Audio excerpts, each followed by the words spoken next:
Thank you. And I'm also a recent union member.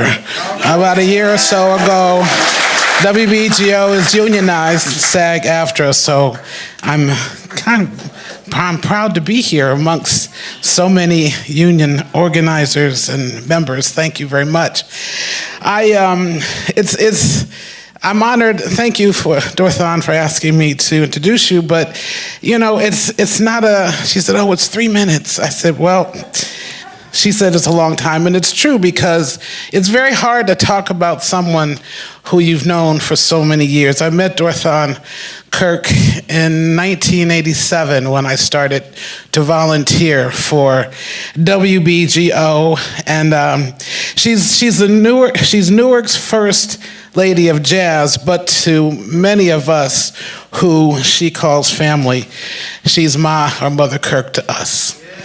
She has lived her life and lives her life and continues to live her life in service to the jazz community at large, to her church community, her family, and then, as I said, those of us who she has embraced as her family. She is the mother to all of us and always checks in on us, and I told her it's her job to worry, and she takes that seriously.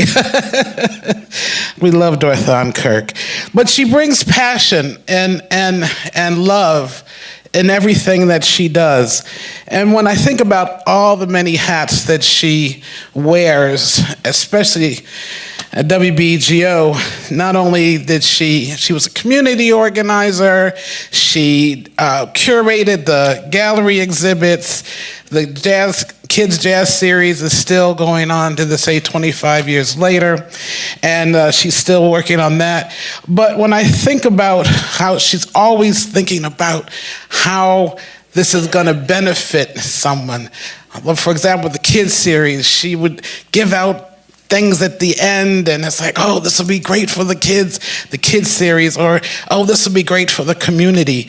And sometimes she gets a lot of pushback for some of her ideas. One being, years ago, Dorthaan had curated an exhibit on the Newark riots, 1967 riots. And people kind of, gave her a little pushback about it, but she persevered. And the reception, she brought together ex-mayors, Kenneth Gibson, Sharp James, Coy Booker was mayor at the time, and people who had participated in or been around at the time of the riots. And it was an incredible evening, one of many that she curated. And the 25th anniversary WBGO was phenomenal, but everything Dorthaan touches is gold, and she touches with love. And I am so happy that you are honoring her tonight because she is deserving. And at 86, soon to be 86, she's still going strong. So thank you. We love you, Dorthaan. Thank you. Thank you, Sheila, for the introduction. Sheila is not just a WBGO ex-employee to me, she's extended family. And I tell you, we've experienced some things together that you wouldn't believe, but that's another story. Thank all of you for coming out. Thanks to Rachel, Esther, and the committee for honoring me. My notes are in my pocketbook, but I'm going off the top of my head. They asked me to speak about just a couple of events that I have been involved in or produced over the years. Today I invited a few of my friends, and actually a couple came, more than a couple. So I'm going to start out by explaining to you how I came to WBGO. I try not to tell the whole story, but I knew nothing about radio except to turn it on, turn it off, and find a station on the dial.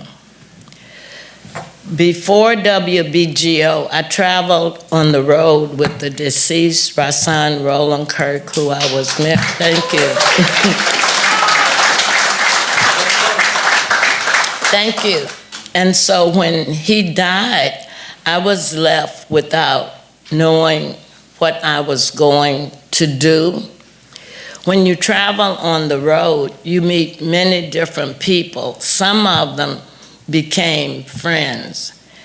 This friend and Dorthaan did a radio project together, interestingly enough, and at the time he lived in Boston, where he currently lives, but he's made a few stops in different other states since then.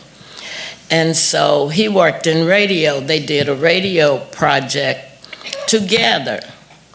So after Dorthaan died, as I said, this person came to me and said, this radio station is starting in Newark. I'm going to recommend that the general manager hire you. And I said, what, you crazy? I don't know anything about radio. But he insisted. I was the third person that was hired there in 1979, working 4 hours a day, making $2.50 an hour as the receptionist. And of course, the rest is history. And I'm happy to say that person and I are still in touch, collaborating on different events. And guess what? He's back in Boston, but he had business in New York, and he's here today, my friend Steve Robinson.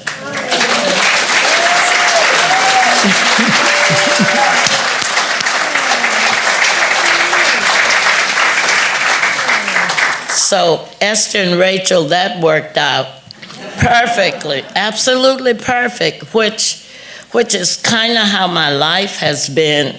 None of the things that I have done have I gone after or planned or anything. They came to me, and when they did, I just embraced them. And then I did the best I could. I reached out to whoever I thought could help me, and the rest is history.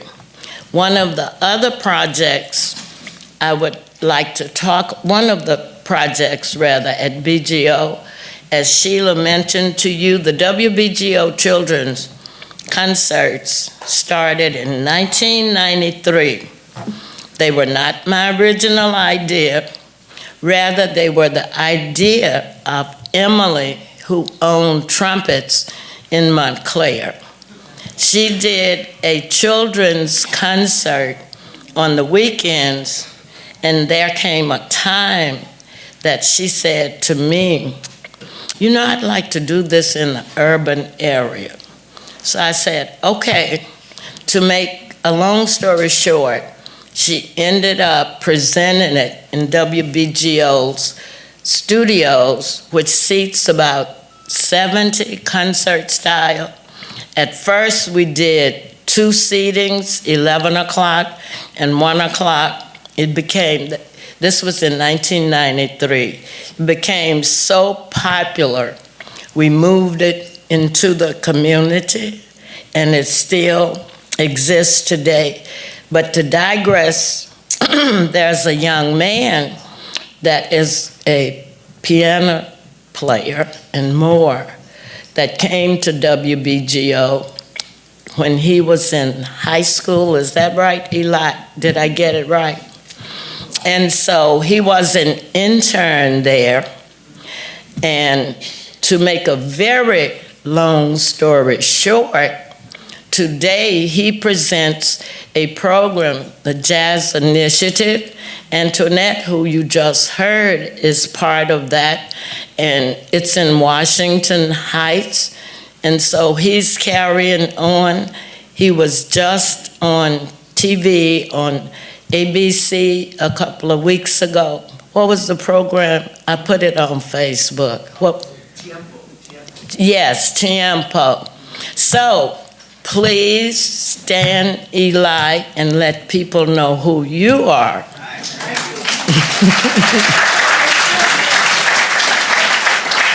So he's also one of my children. And I have many, many, many of them, and I love them all, and they have to carry on when I'm no longer here. One of the other things that I was involved in, and it was a series of lunchtime concerts. I know some of you must know about these concerts. They were at the Torno Time Machine. Lunchtime, anybody? Anyhow, those concerts were produced by WBGO, sponsored by Oris Watches and Torno Time Machine.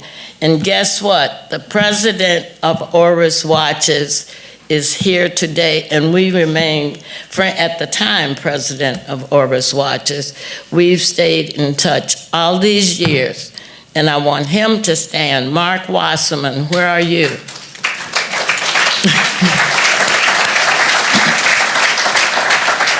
I think we did those about 15 years, 12, because they also produced concerts at lunchtime with CD 101 at the then World Trade Center. So that was a time ago. I guess I'm getting up to my 3 minutes, but one more thing. I just have to share this with you. In 2000, my church, Bethany Baptist in Newark, had a very, very new pastor that had vision, and he was very contemporary, so to speak. He was a jazz aficionado, still is. And so he came up with the idea that jazz should be in a Baptist church. Well, if you know anything about Baptists, that's taboo.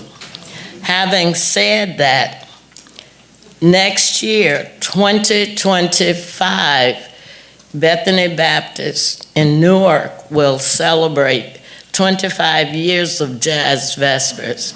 Any